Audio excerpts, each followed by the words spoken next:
Welcome back to the Quantum Guide Show. Today in episode 159, I'm very happy to bring back my merry band of shadow warriors.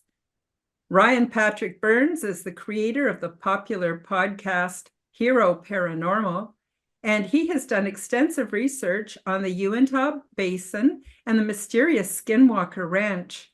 Ryan moved to the desolate and remote basin to investigate the ranch full-time, and he now owns property overlooking the ranch and continues his research. Ryan has also written about his experiences investigating Skinwalker. Frank Castle is a writer, producer, MC, a founding member of the music group called Heist Click, as well as a neo-shaman. He also hosts inspiring conversations with his popular YouTube podcast called Frank Castle Fearless, where he delves deep into the nature of reality. Frank's most current music project, Sons of the Sun, debuts high-frequency futuristic nostalgia vibes back into the listening environment of music lovers everywhere. Now, we're also going to be joined, hopefully later on, Brandon Thomas, who hosts stimulating conversations with his popular podcast called Expanding Reality, whose mantra is the expansion of consciousness, cleverly disguised as a podcast. He's also the founder of Rediginal Publishing, and he's committed to empowering and amplifying the voices and visions of ridiculously original authors and creators. Like I said, Brandon actually is not quite here yet, but we will welcome him when he comes. To find out more about my guests, all of the links are featured below in the description. Check us out, subscribe to our channels, leave us comments, and like our videos. Today is part 3 of my 4-part Shadow Light panel series, which is published on the third Wednesday of each month. Today we return to consider the concepts of free will and self-determination versus predestination and fate. Be sure to share this fascinating discussion with your friends. Okay, so here we go again. I notice I'm having some internet issues. Hopefully that corrects itself. Welcome, guys. Welcome to the show, Frank and Ryan. So this is a pretty good subject. I thought we could start off by asking, do we have self-determination? You know, we always get told it's our choices we make and we choose how we want things, but I'm wondering how much of that is actually free will and how much of it perhaps isn't. Take it, Frankie. Okay, so first, thank you so much for having me back. It's great to be with everyone again today. Listeners, prepare for the frequency. Ground yourself because it's going to get deep. So, from what I've seen as a creator being, and I could speak from this perspective, you're in a land where everything goes. But that's for you. And all the distractions, disruptions inside the environment is also there to take your focus away. So you're being run with two things, ego and spirit. And they're competing inside the flesh. And as a creator being, we come in to overwrite the programming that's been done, to back the thoughts away, and to clear those highways, those neural pathways out, and then recreate super neural pathway highways within ourselves to overwrite programming inside this space that is done to make it look like you have no choice, perhaps. And I think about this, and I was just talking to Paula, my wife, about this. I was like, we're the greatest show because they can't do that. Artificial intelligent life, as what we would call it that for now, but that's not really what it is. But that's a hive mind. You're doing what you're told to do, what you're programmed to do. That means NPCs on top of the artificial. So now you got whoever's running one being, whoever's running the other. Then you talk about insect beings and different kinds of beings, and how are they hooked up? Like bees, do they get free will, or they're just here to serve a purpose, right? To do what they do inside the environment. We call that nature within the program. So a bee being, would he have free will, or would he still be part of the hive mind? What about all the other beings that are connected that way, like ants and let's say even birds that follow flock together, right? Are they filled with free will? We seem to be the ones to have to do that, and then we're trapped inside an environment that we're breaking free from that programming, and that box that we're being put in is made it look like fate. It's your fate, by making like there's no way out of a topic or a subject for this one character. But then I would have to look into that as a creator and go, is that a creator being? Is he being tricked? Or is that an NPC that we're watching go through this? And then we're like, oh, we feel so bad for him. And then, or her as a character, like let's say in a movie, right? Like Peter Parker, he's just always downrodden, no matter, he never has money. He's always broke. He's always this, you kind of feel bad for the guy. But at some point you're kind of like, dude, it's like 38 years later, 62 years later, you're still pulling that same thing, or it's very robotic. Is it to lock me into the system to believe that's how it really works? Right. So to be like that guy that's got great power, great responsibility, I have to be like this as a personal person. So all these things are programming you to think on how it's supposed to be. Meanwhile, I'm noticing, just as a creator being, every time I buck the system in any direction with a thought, it's almost like the people around me outside of my household want to attack me immediately because I'm not doing the process correctly. But isn't that what we're here to do? Isn't that the trick? We're so strong. We have the free will. We could overpower the entire scenario and come through with a contract and try to remember and fulfill it here. You still have free will. I could say no. I could say I'm not doing that. And they could push me towards it in every direction, and I could still say no. I could choose to say no. I could go down on that ship saying no, even if I'm hearing yes in all the other directions. So I would say you have free will in the environment as a creator being, for sure. And you have the ability to also come in with a predestined, programmed mission or contract and still come in and remember and get that done and still have free will. All like you could choose to be I want to be skydiving today, choose to skydive and still come back and talk some spiritual shit, teach a lesson or two, learn a few things. It's all groovy as long as I'm getting done what I need to do. Anyway, there's like this huge there's a huge rainbow of things happening inside this environment. So to plug it down over what free will is, over being part of the hive mind or being destined to do something, you can be strung along inside this environment by all of these things just so they get the one creator to be strung along and stay inside that system and stay locked. Mm-hmm. So this is a high conversation. Mm-hmm. Mm-hmm. And what's your take on it, Ryan? Yeah, I think, it is one of these perceptual studies. Free will is, we've seen people in the past, both Eastern traditions and others, who have tried to, prove things one way or another. But I think the reality is, there's plenty of proof if you want it.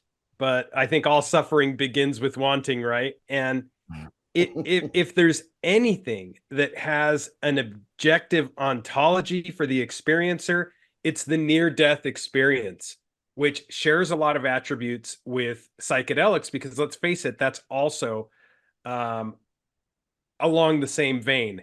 That is that's a different state of consciousness than we're used to. And I'm really glad Frankie went into the ego, because, the ego tells us a lot of things that aren't true. And I find that the ego is like the great deception, right? We need it for survival, but then at the same time, from an aspect of neurotheology, no man is an island, or no woman, no nation or person can really achieve greatness without connection to others. Mhm. And this is where the ego works that deception. Like, you don't need this, you don't need that, you don't need other people. It's just the here and now. There's nothing beyond the veil. And materialism is super cozy. I mean, there's something nice about being able to dig your heels into the dirt and do as thou wilt. But the reality is that I believe that a lot, looking at this whole genre, this whole arena, all I can do is think of my own experiences and overlay them into the stuff that I study about, this subject. And I think that this predestination, or quote unquote fate, is complicit in our existence, but we have free will to change it, because I've made more of the mistakes than anybody, and I find, looking back, that a lot of those mistakes have a silver lining. Mhm. And my whole life is basically a silver lining, and I'll take it. I've often said I'd rather be lucky than smart, because smart people fail all the time. And they expose themselves to their ego so much. Or intelligence has this knack to bring, some of the best and brightest never achieve greatness, and it's a shame. But so when it comes to predestination, not to get too tangential, I really like to look at experiencers who have near-death experiences, people who travel through psychedelic, like psychonauts, for example, and exposure to this other realm of perception. And I think that we receive downloads to let us know what's taking place. Everybody can't, of course, go and have a near-death experience every day. So thank goodness. But it's one of those times when the reality of why we're here becomes very clear. And we spoke a little bit before the podcast started about how a lot of people are not very clear about why they're here. And that's why they look for escape, be that through misappropriation of energy, drug abuse, alcohol, you name it. And the reality is, when you know why you're here and you're more clear about why you're here, you are energetically charged in a way that you feel good about everything, even the bad. And it's all about perception. So yeah, I think we have free will, we have self-determination, and I also think that we sort of sign up for whatever path we take when we hit the ground running. Yep, I would agree with you. So two concepts in the on the side of self-determination and free will are sovereignty and epigenetics. So sovereignty is, I believe we have personal sovereignty. We have the right to make decisions, choose directions, getting back to what Frank said about being creator beings. I truly believe that no one has the right to tell me what to inject into my body or how I should worship or anything like that. Even my guides in my spiritual life, which is rich, very rich, I have the choice whether I want to participate or not participate in any directive or intuitive download or inspiration ultimately. However, I guess I'm lucky because I generally agree with what my guides tell me. The other thing is epigenetics, where we're born with our certain DNA, and we've always, at least in my culture, been taught, well, you can't fight your genetics, your DNA, and if you're predispossessed or whatever to, be overweight or to have arthritis or diabetes or anything, you just got to accept it and take the pill.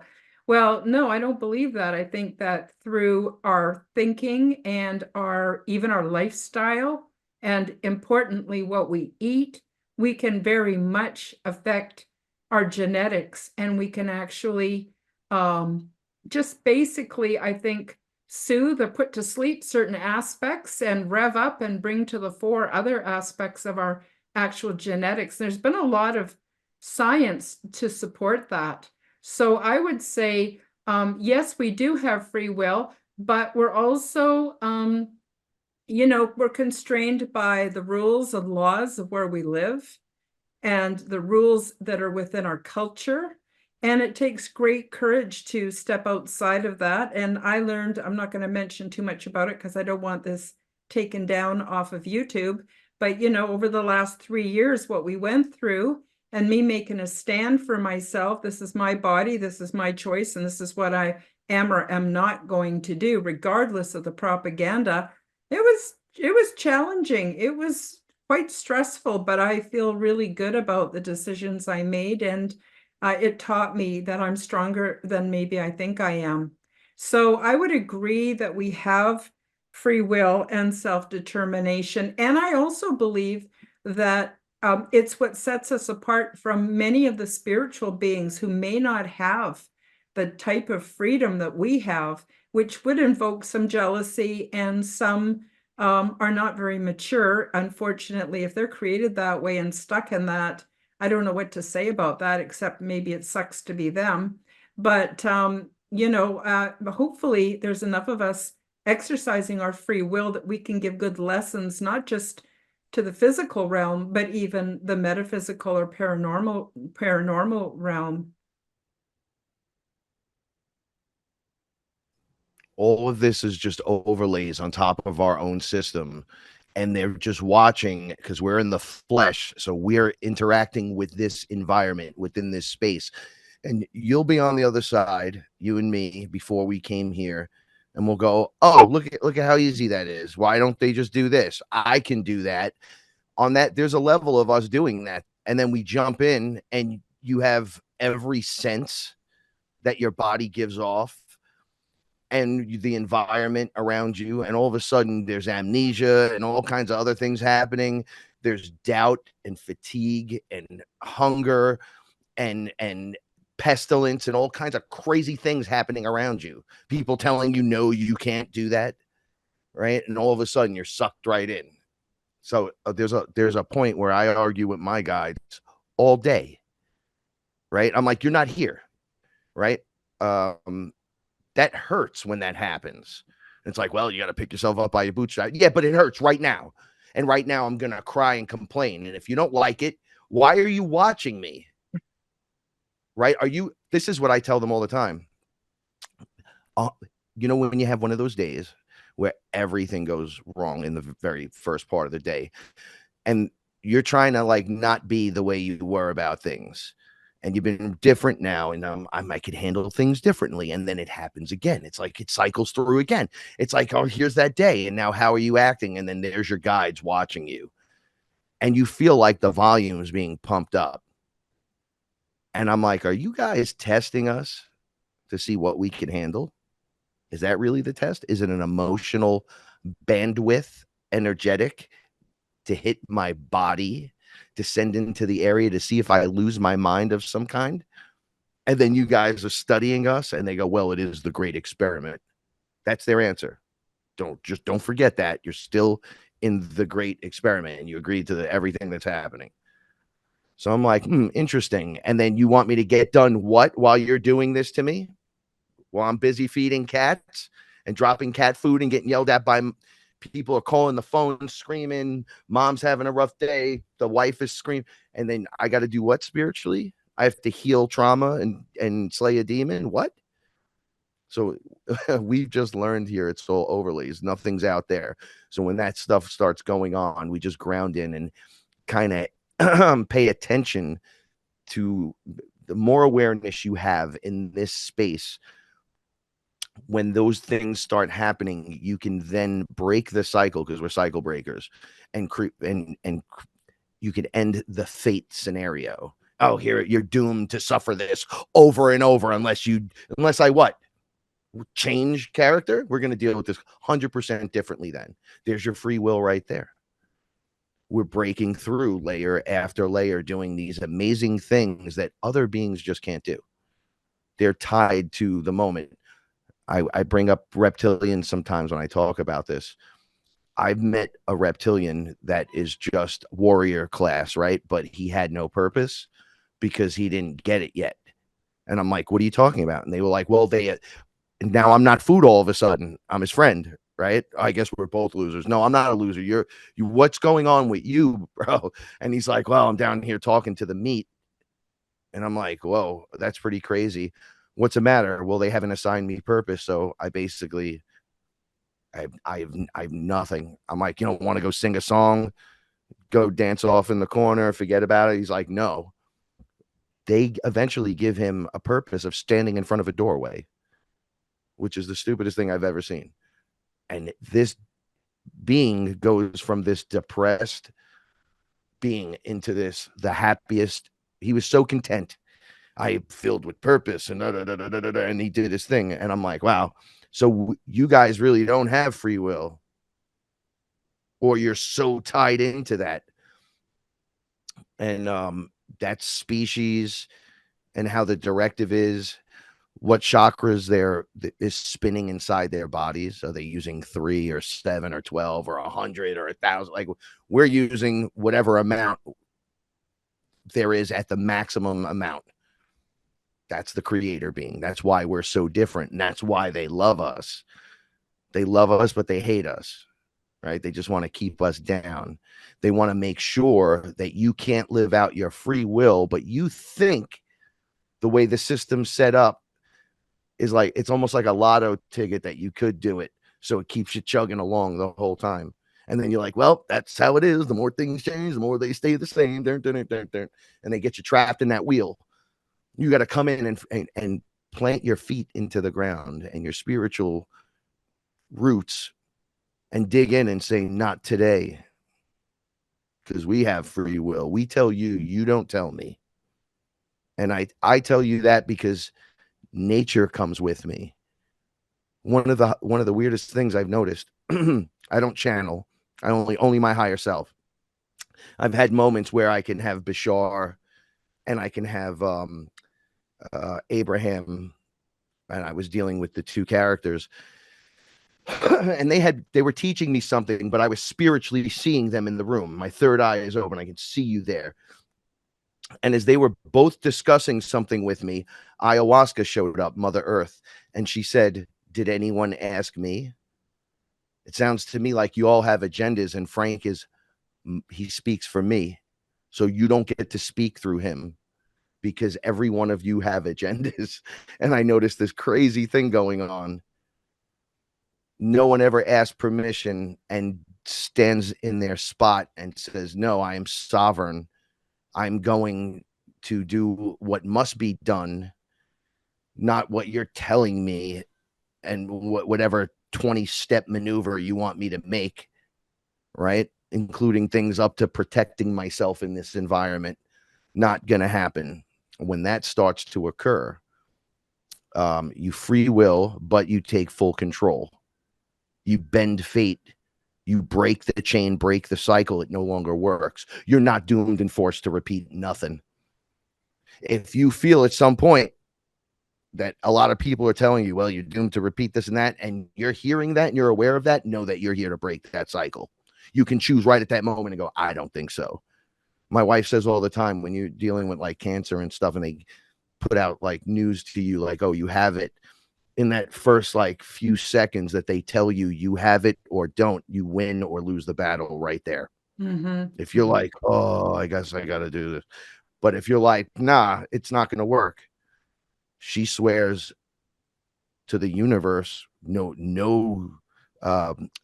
cancers will be in my body. I do the same thing. We've not been to the doctor in 10 years, maybe more. Since my injury, I haven't been to the doctor. And they told me I'd never walk again. They want you in the cycle. Break the cycle. There's your fate. You're doomed to not walk. Boom. Nope, not today. That's when you have to stand up for yourself. You'd be amazed at what a creator can do in this place. I've seen people that had their spines bent come back and stand up, you can do it. You can break the cycle. You can break that chain. But you have to choose to do that in this environment. Mm-hmm.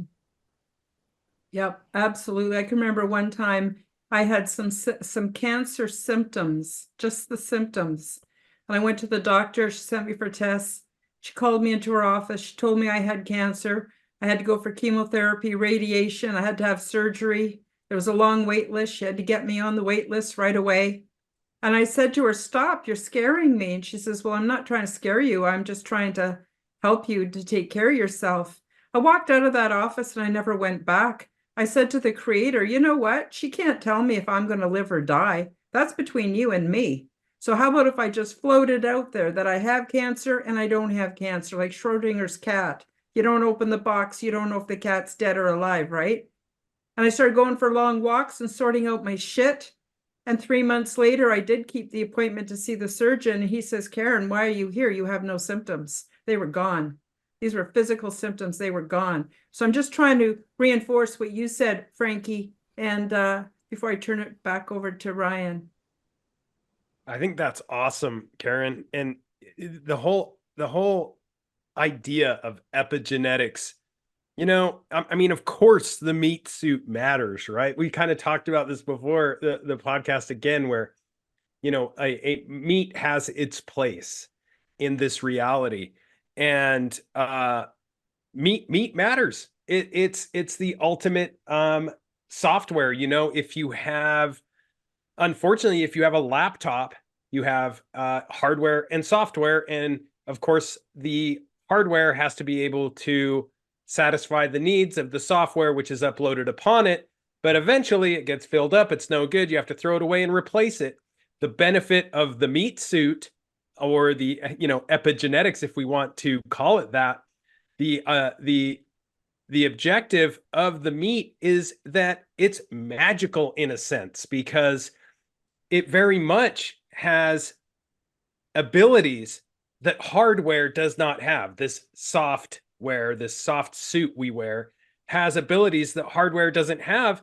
I was just reading a study that stated that muscle memory can last for 15 years, possibly forever. How is that possible? I lift something heavy now, so I can lift this heavy now, and my body remembers that possibly forever, if in case it's needed again.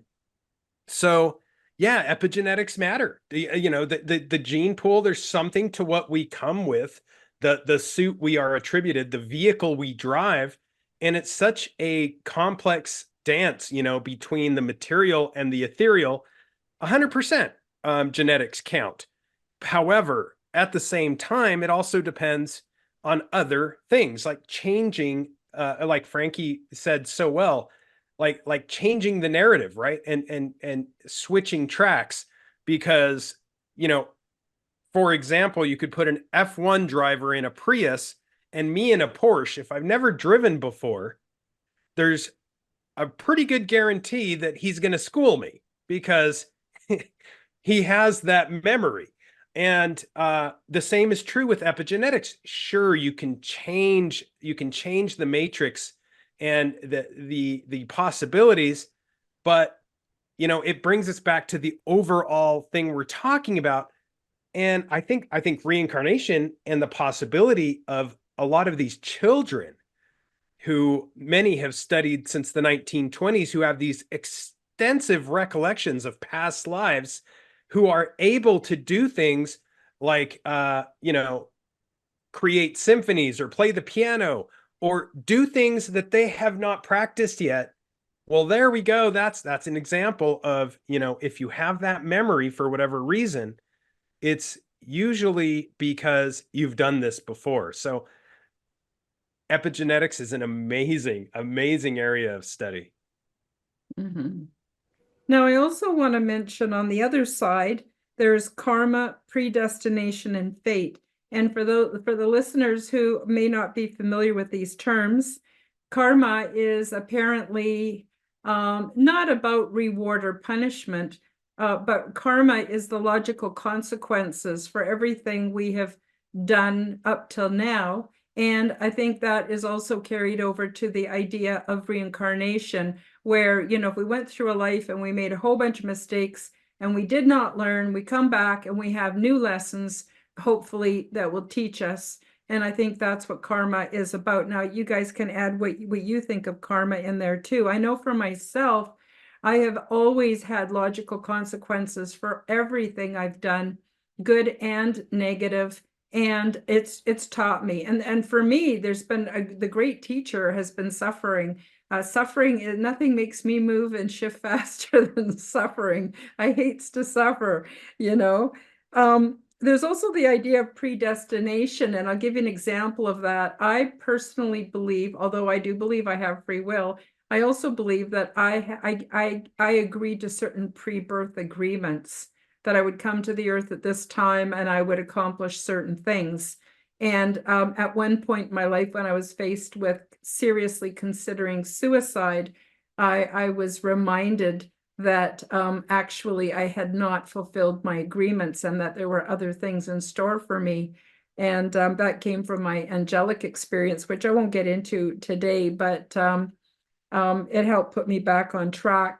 And then the other thing seems to be fate, where for some reason I don't know if it's the star we were born under, the astrological sign or what, but that there's certain things that we're supposed to, excuse me, go through in our life. And I'm assuming ultimately it's for soul evolution, because I think that's ultimately why I'm here, is to evolve, teach, and evolve my soul, which is much more permanent than the few short years I spent here in my personal meat suit. So I just wondered what you folks think about those concepts. I apologize for the noise in the background. They're ripping up the cement apparently on the next block. And the truck is out here. I had an experience once where I was pulled backwards through how we get here. And it went to like a white room where it was predestined that you agree to go from A to B, whatever that means. So you start with this. We're going to give you everything you need inside the suit. And then you have to get from A to B. It's your agreement. It's your contract. Even if it's just to walk around and anchor energy, there's an agreement. There's a start and a finish to what you're kind of spiritually here to evolve in the meat suit and everything. Soon as you make that choice, it's like a door opens and you're put in a line in a room where it looked to me like the Zodiac spinning wheel, right? You could see the sun, you could see the moon, you could see how everything works. And then all those in betweens. So if you're not like on the day that, like, let's say Leo starts, there's a whole bunch of days where it's Leo, right? So you could see all those. And then there's hours in the day, months, weeks, whatever. And it was very defined. And I was standing online with all these beings and people, and they were going, it's my turn, almost like it's a roulette wheel, but it was the Zodiac. And they would jump in and they would be launched in right at the right moment so they could be guaranteed to have everything in their software in the flesh suit to make it through to their contract. So they send you in exactly where you need to be. And this isn't like the false matrix where they're reincarnating you and all that. We're not talking about that. I'm talking about at the beginning. And then I had the Yahoo moment where the guy in front of me, he was born the day before me. I saw him jump and I went, wow, that's amazing. It's my turn. And I jumped in and then I went through the whole birthing process. I used to tell people, I remember when I was born, and they're like, it's impossible. I'm like, I remember being born. Nobody believes me. I remember how my mother felt, what I felt like being on the inside and then being on the outside and making my way out of that environment. I remember the whole thing crystal clear, right? As soon as the program starts is when you start to forget. because right away it's shooting them up with injections, slapping them, cold environment, changing hands back and forth. Right away you're confused. It starts there. Now you still have everything you need in you. That's why they tell you you have what you need. You could go find Buddha in the treetop in Bangladesh somewhere, travel all that way, and he'll just tell you to love yourself more. And you go, I came 10,000 miles to see this guy, and he tells me I need to love myself more. You have what you need. Ayahuasca would tell me, are you going to go to Peru and drink ayahuasca? And I'm like, no. No, the answer is no. Get it out of here. I'm gringo, bro. I'll never come back, especially in that environment. And they were like, so you think I'm going to scold you for drinking me here when you speak for me? Right? So you think I'm going to, if the homeless guy, let's say in the city, gets his hands on some ayahuasca, so I'm going to disregard one of my children because he can't get to Peru? Like, you all got problems on the planet right now with your thoughts, the way you think. It's time to open up the heart and take over the suit. You can take back the entire environment. I've had an experience where some angelic character pulled a flaming sword on me while I was with clients in the Poconos, right? And I was like, yo, this is crazy, on a deck. I said, what are you going to do with that? I have everyone that I love is on this deck right now. And I was like, everyone's just looking like, holy shit, middle of the day, there's like this dude pulling a flaming sword with wings, what you would think is an archangel, but he looked dark. He had like red eyes. I'm like, nah, I don't believe in any of that nonsense. And they said, he looks up and goes, he's not accepting the programming, and looks back at me. And I said, no, you got this wrong. You go tell whoever you just spoke to that I'm the fucking programmer, not the program. You don't get to program me. Go back. And he just, whoop, the whole environment changed and everything went back to normal. Didn't have a problem the rest of the time I was there. I was like, look at that shit. They try to program you by sending in, under ayahuasca or mushrooms, dark angels to sway you by changing the environment by, I don't know how they're doing it, frequencies, vibrations, technology, and trying to change the way you think that you can't do this. No, you ain't going to do shit. Get out of here. That's how I cleared the ley line here. Every reptilian you could imagine came through this apartment that I was in, and I told them, get out of here. Never in a million years would I have thought that, but that was in my contract. They were like, every time they beat Frank up, he gets angrier. He just comes back and does something crazy. He'll push the button again and bring friends. He'll just keep showing up. And that's what I said to everyone. As the creator, we just keep coming, right? And they're like, yep. I go, you want to outlast me? They're like, nope. I go, okay, so we're done here, right? Yep. Done. Just that simple. You have everything you need in you to unlock. So you could have your free will, your spiritual cake, and eat it too. You can do all the things you want to do, all the things you think you can do, and you could try to do all the things you never thought you could do, and still fulfill your contract by taking back the flesh suit and reprogramming yourself. Because it's all real at some level or another. You'll have 80 examples to show me how that's not real. Like, no, this free will is not real. You show me Phil and Iris and this one and that one. I'll go, I don't know who any of these things are. They're having the human experience, but I don't know who they are. I could speak for as a creator. We can overwrite the whole experience. You can have it all and more. We think too small. Hi guys, break time for a short message. YouTube will not monetize me, so if you enjoy my content and want to support my efforts, help me to cover my expenses by visiting my shop to buy yourself a beautiful orgone generator. Zendome's Orgonite are my unique brand, and they are ethically sourced, handmade, and double charged for maximum effect. They are only available through my website, www.KarenHoltonHealthCoach.com. Many people are finding comfort with Zendome's orgone generators, commonly called orgonite. They are a simple compound which balance ambient energy by converting negative energy and EMF into positive healing energy with many easily confirmed health benefits.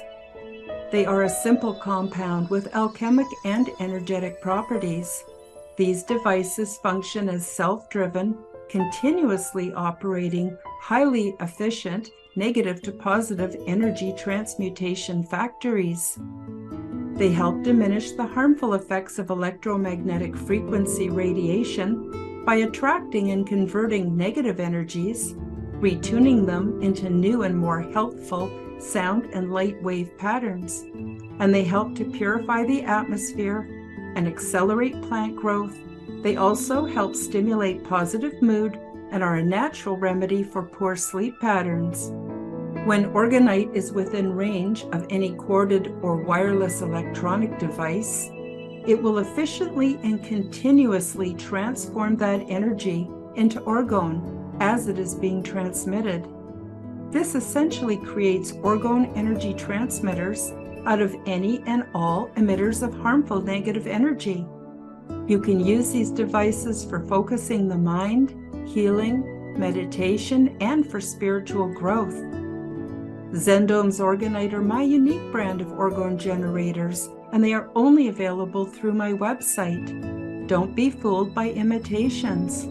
Check out my website to see my latest selection at www.KarenHoltonHealthCoach.com. That's KarenHolton healthcoach.com. Check them out today. Now, let's get back to the show. Sorry for that rant. That was good. No, it was rant good. was awesome. Yeah, it was awesome. Yeah, I can't agree more. I mean, I believe, much like Frank said, in my experiences, that there are windows of opportunity, like he said, to this incarnation. I've had some experiences, and my memories fall right in the line with what he said, that, you know, there's this sense of urgency. You got a minute. I mean, you think it over, but there's a window, and you're allowed a window, an opportunity to incarnate, and it's all laid out before you, just like Frank said. However, there's not a sense of urgency, but there is a window of opportunity. And I think that's 100% true, as he said, whether it's astrological in nature or not. And I would argue that it probably is, that we have these neural pathways, which are a lot like, you know, these windows, and they happen to correlate with cosmic cycles. And I believe that the UAP phenomenon is related. A lot of people think I'm crazy for saying that, but when folks see something cosmologically, but they can't identify it, well, bing, bing, bing, that is, I argue that is something that you see, you know, it's there, but you can't identify it because it does not fit into that realm. You can't wrap your mind around what it could possibly be, because it obviously does not belong in this reality. And I argue that those are the watchers. And we kind of discussed this a little bit, but yeah, like those are the, you know, they're keeping an eye on us for whatever reason.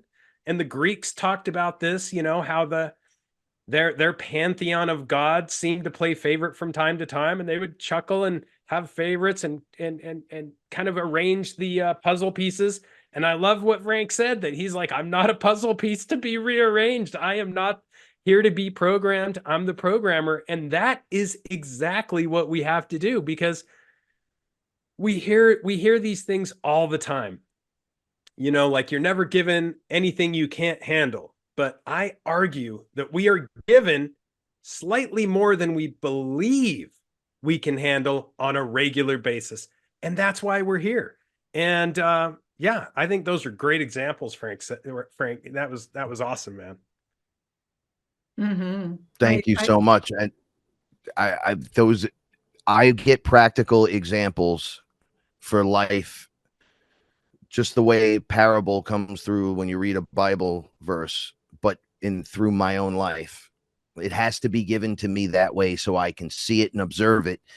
And whenever I say everything is, it's all real, because I have to, Ryan, I have to describe it. Right? When you see something and you're like, I don't know, it was, well, what did it look like? Well, it was red. Did it blink? Was it steady? Yeah, it blinked. And then there was this thing behind it. Well, what did it look like? I don't know. It was so weird. I have to go step into that shit and then go, okay, well, it has eyes and it's blinking. It's obviously watching us. Right? Like, describe it on that level, because people are out there like, oh, it just doesn't fit the narrative and it's breaking my mind. Well, if you saw it on a Saturday morning cartoon, could you handle it? Oh, there's the concept on the, okay, now it's on Fringe and we watch Fringe on Friday nights, right? Boom, there it is again. And now here's Frank telling you the full example. And then you're like, oh, I don't know, man, that could be real. And then you see it and you're like, oh, that's what they meant. Oh, okay. Yeah, now it fits. Well, now you could think about it. It hurt to think about it because the neural pathways weren't there to think past you what you think fits reality in your universal construct. Oh, yeah. And that's what we're all here for, Karen. That's what we're here for, right? To break Yeah. that whole narrative. Yeah, that's a really, really important point. Like, for instance, I might see something somewhere and then a completely different platform, different topic, different person, it comes up again, but slightly different. And then it comes up again, a little bit different again. And it's amazing the synchronicities of seeing how often a topic will come up over and over and over again under different circumstances. Absolutely. You know, a good way to get in touch with our higher self or subconscious is to watch cartoons with the volume off and then make up your own dialogue as you're watching it. It's really fun. It really gives you insight into what you're thinking and what concepts you're holding. But I wanted to also add another way of looking at it, which may or may not be useful to the listeners and the viewers. But if you took some rocks and some little pebbles and some sand, and you tried to fit it into a jar that was of a specific shape and size, and you threw the sand in first, and then some rocks and maybe some pebbles, you'd find you'd still have some stuff left over. It just doesn't fit. But if you put the rocks in first, and then you add the pebbles, and then you pour in the sand and shake it up a little bit, it all fits. And where I'm going with this is I think the predestination or the fate or the part that I signed up for in a pre-birth experience is the rocks. And they are there, and that's not much going to change because that's sort of a basic framework that everything else is hung on. But then I think the pebbles are my free will and my free choice. And I get to add them, and I get to have tremendous say in my health and my ability, in what direction I'm going and how I want to achieve or make it look like. So I get the creative edge in how I want to go about that, right? And then I think the sand might just be, I don't know, some of it might be free will, some of it might be just circumstances, who knows? But then that gets poured in last, and that's sort of an analogy of how I view reconciling fate and karma and predestination with free will and sovereignty. I don't know if that makes sense for you guys, but it's just a sort of an analogy. We all have a piece of the puzzle and a description from our perspective that we can lay down that will help others, because there's no one exactly alike, but there are many similar, right? And when we can start flexing how you laid it out, how Ryan lays it out, how I lay it out, and many others, and you could kind of just toss it up there, you could begin to break through the programming, because that's really what it is.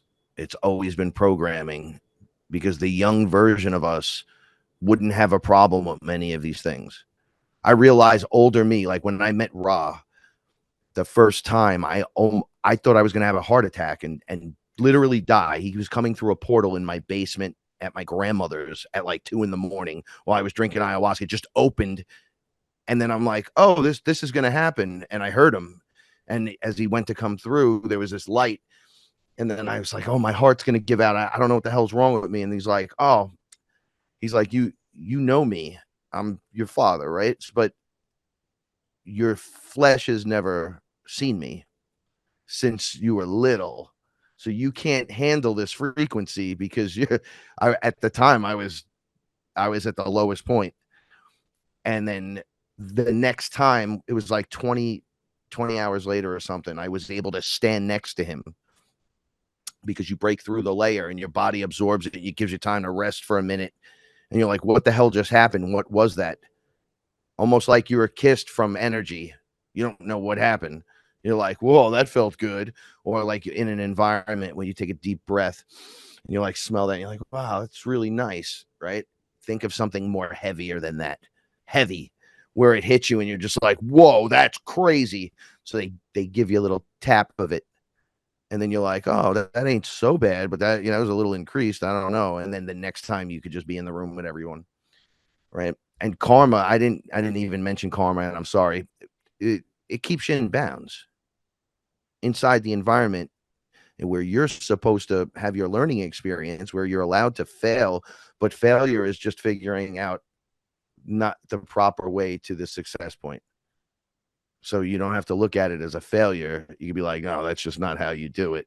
Those are like pathways that close, but you're inside an open world learning environment, right? So you slap someone, you get slapped back, right? They don't slap you back, somewhere down the line, something's going to hit you, right? That's to keep you in bounds. If you go really far out of bounds, you wind up in places like jail, the pit, things you don't like, being miserable constantly, depressed. And then when you're on track, even though some people are like, well, when I'm on track, I'm just sitting in the sun. It's like, I'm not getting anything done. I'm like, that's being on track. Sorry to tell you this, but we're like part plant. You got to absorb that sun and then let your creative mind open up. The fantasy and imagination you had as a child comes back in, and then your reality starts reshaping through that. And you can break all laws of karma and cycles. You can heal yourself. You just tell yourself you're sorry. You hug yourself. I love you. I love you. I love me. This is great. And mean it. You got to mean it. And once you do, that's it. It's a wrap. Now you can just walk around with your shoes off in the grass. Now you can just go ground your energy and have a good old time. Just different ways to do the same thing. I really like that, Frank. I like how you said that, because you hear people say this stuff all the time, these little sayings like, oh, things are too good to be true. And that's BS. Like you said, like, do you hear the plant in the perfect spot in the garden saying that? No, it flourishes. So 100%, if you're on track, that's the way. It's maybe if things are too good to be true for someone else, they're not necessarily destined to that, or they have a perceived karmic debt that they haven't paid back yet. And I love karma and I love that whole idea of karmic debt, because it's basically, it is as if it's something you can pay back, or more realistically, pay forward, right? You can dig yourself out of that.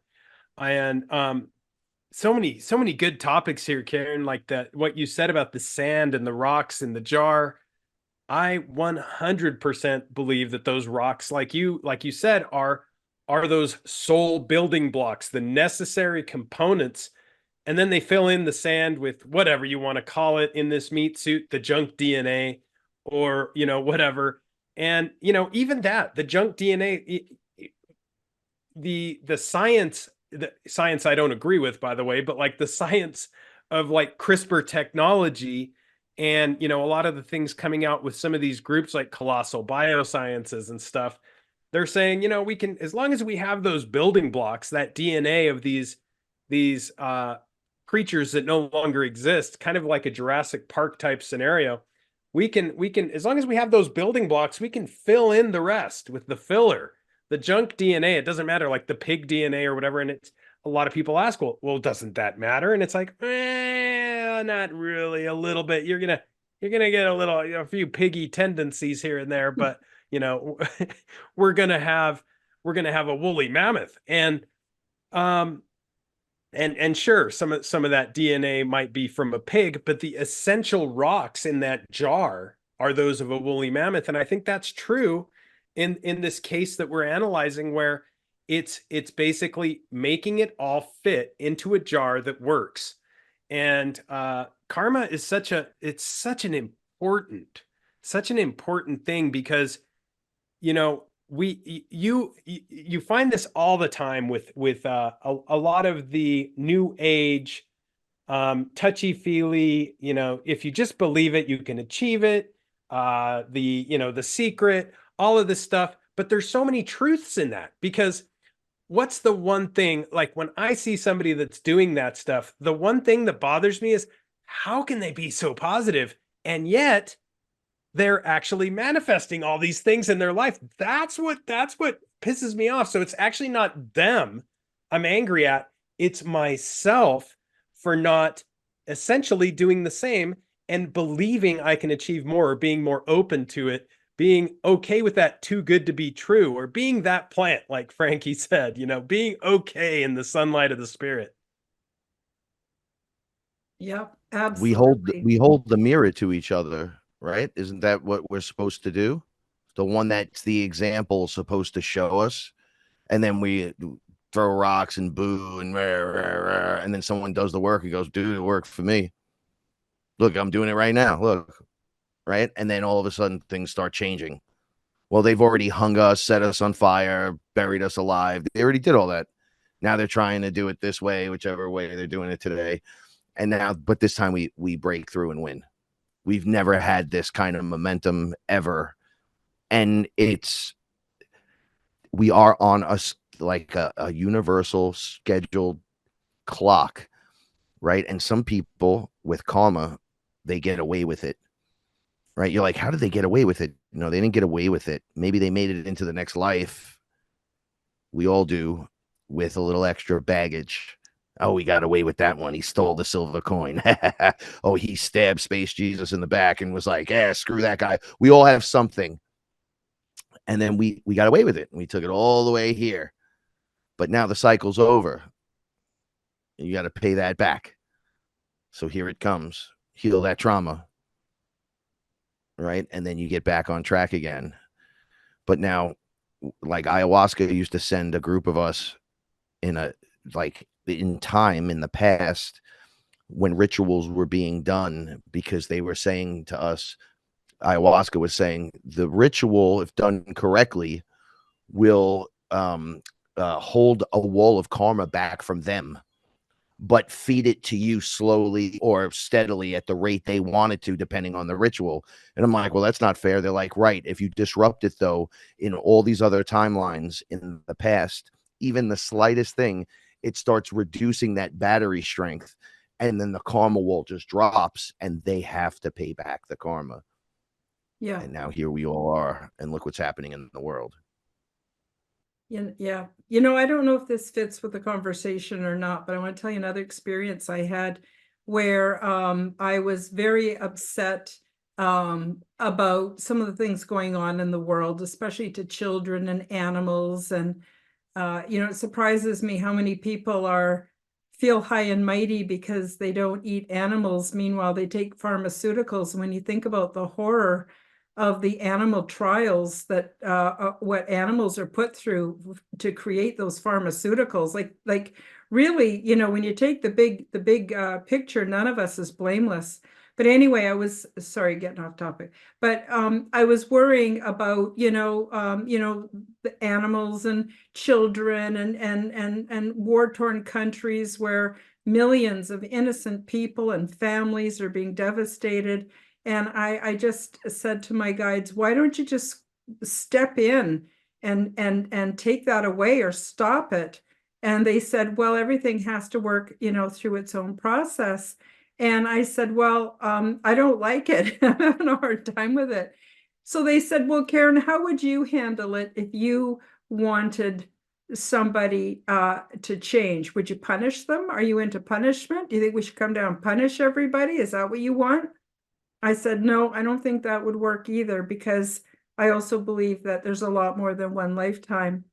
So they said to me, what would you do? And I thought about it and I thought, well, what I would do is I would give them a conscience, because they're doing these things because they lack a conscience. And it's painful having a conscience, feeling bad for the shitty things we've said or done or mistakes we've made. Sometimes self-forgiveness is really hard to achieve, because we just can't believe some of the things we've done while we're here on earth, even if we're good people. But that's a conscience, and that's the price of having a conscience, is a certain amount of suffering, which helps us to, I believe, do our self-guided learning. So I said, I think that the psychopaths and the people of the world that are doing all this, they should be stricken with a conscience.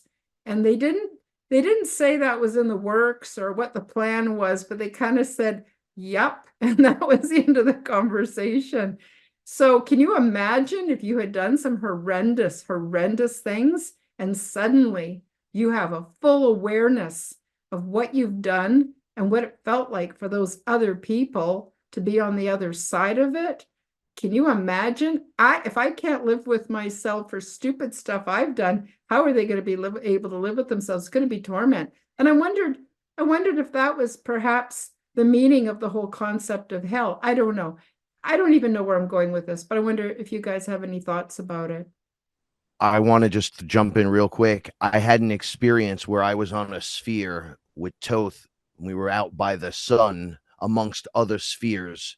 Inside the sphere, there was these giant lines of beings, 2 by 2. It looked like man and woman or whatever, being and being.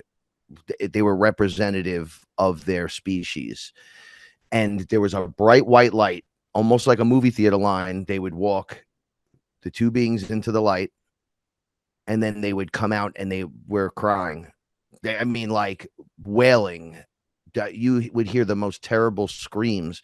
So I'm like, well, yo, what are you doing to them? What is happening? And they're like, look, we're just showing them what they do. And I'm like, wait, what? And we're just showing them, like, they're all conscious. Every one of them could fly. This one could fly a spaceship. This one can traverse the universe. This one could do this. Go in there and take a look at what you've been doing. And they were marching. There was Anubis beings with the Toth beings marching them in. Like, no, you're going in there. They even told me stay away from the line, because before they go into the light, they'll bite you or they'll try to talk to you. They'll do something.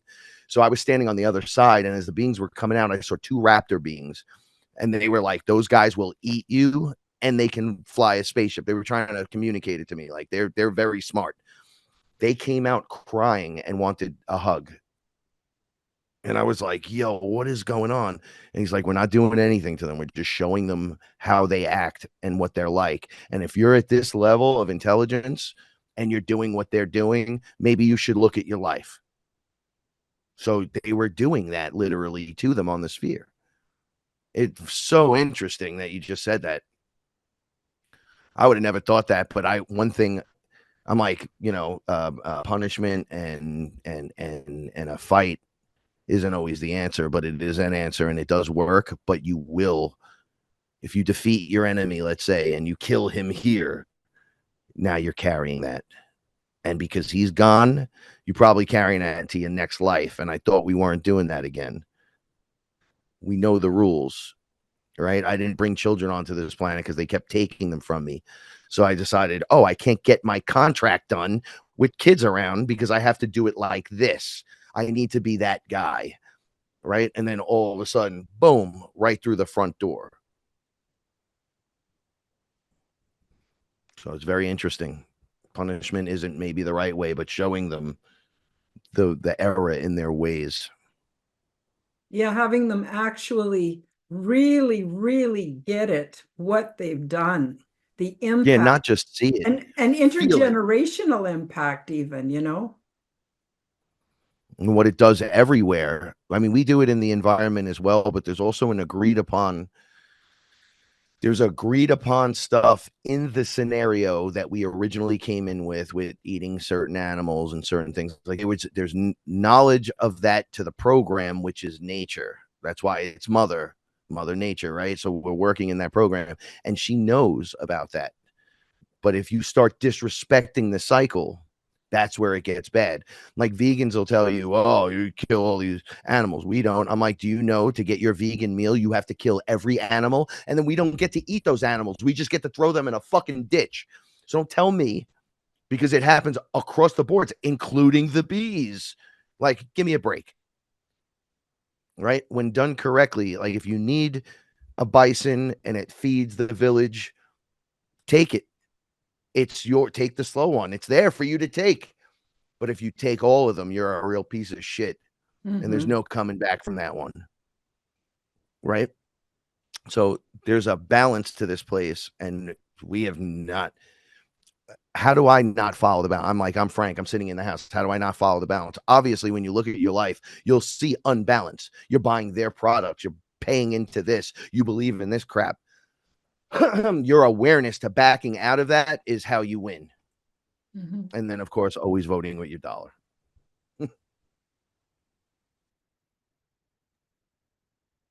Good stuff. And I'm blown away, Karen.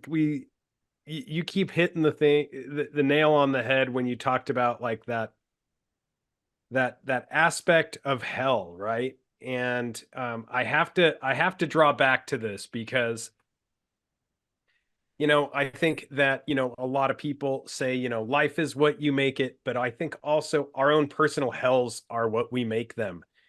And who knows better how to punish ourselves than ourselves? And you see this over and over again. And I'm reminded. I just recently was studying Dante's Inferno, which is fascinating because apparently he knew some things that other people. It's kind of written as a book of fiction, but there's a lot in there that goes into parallel dimensions, parallel worlds, and like these concentric rings of hell. And we know that many religions, like the Mormon religion, believe in these parallel or different levels of heaven. So why would there not be different levels of hell? And I was blown away that you mentioned this because we put ourselves through our own personal hells. And uh, just to kind of correlate with what Frank said, I've invoked Thoth when wanting answers at Space Wolf Research in the Uinta Basin of Utah, and the answers have always been extremely concise.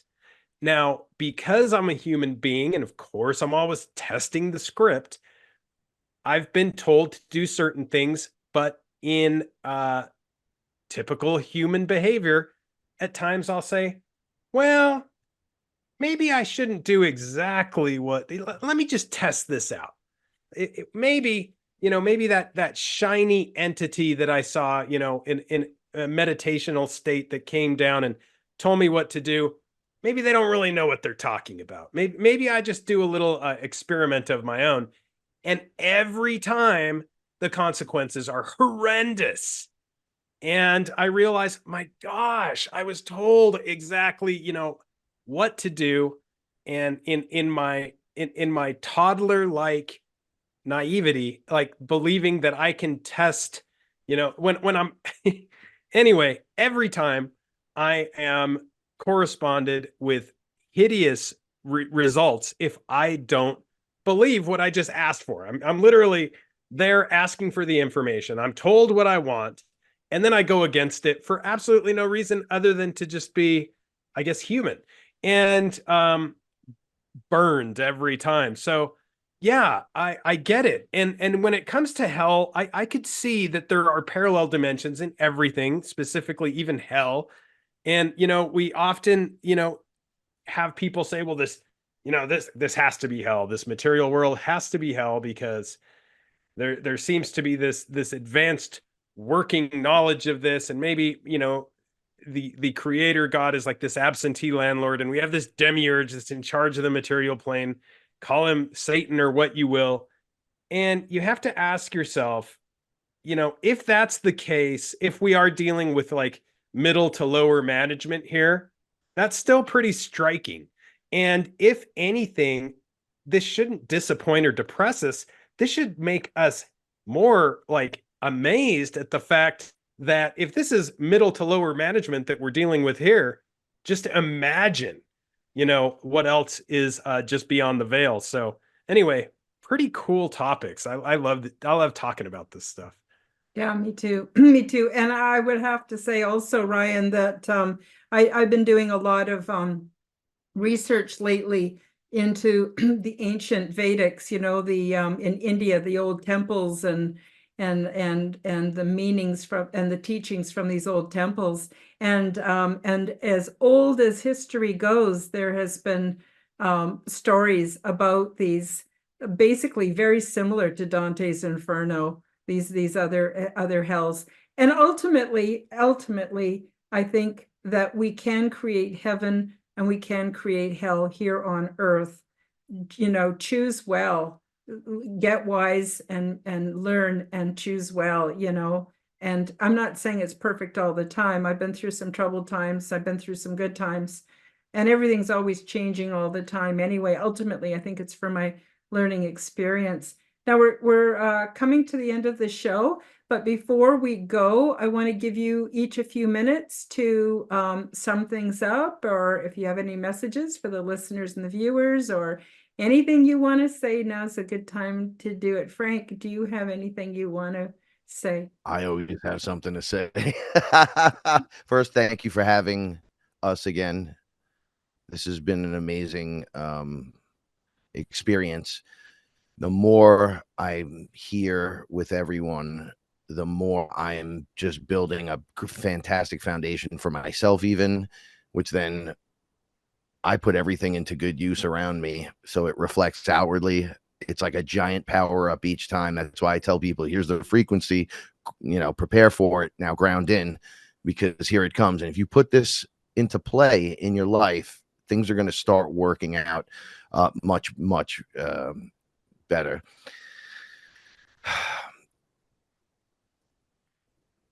I honestly, I don't have much more to say on this specific topic right now, because everybody's got their own individual act that they have to play out in this world. Nobody here is telling you what to do or how to do it. It's a frequency and a vibration of your mind that creates the hell. Are there hell-like realms? Of course. Are there hell-like beings? Of course. Are you living in hell right now? If the answer is yes, your frequency needs to change. It's your frequency and your vibration. Because living in hell, when I saw what that was on the other side, it was just creator beings dipping themselves in this like darkness room that simulates being disconnected from source, right? And then us, I'll speak for myself, as being source, there's no more middle management for me. I am. That's it. You prayed and people did all these crazy things. You wanted God, you wanted this, you wanted that. There's a bunch of us walking around that we're all connected to source, but some of us are source as individuals walking around. Just what you would consider Mother Earth, there are beings walking around that are the exact same thing walking in the flesh. Are they all there? Yes, they are. You can pick and choose. It's the best part about this place. But choose you over everything else. I tell you that right now. I love each and every one of you. Stay fearless. And remember, the universe rewards bravery. Get that frequency high. Tune into Sons of the Sun. Check us out. Check out the show Fearless at Fearless Tribe on YouTube. And I'm going to let the rest of y'all take it away. Thank you so much for having me. Oh, thank you, Frank. It's such a pleasure to spend time with you. It's a real privilege. And Ryan, what do you have to say, and where can people find you? Yeah, first and foremost, of course, thanks so much for the blessing to be able to talk to both of you. Makes my day. And I would say that in closing,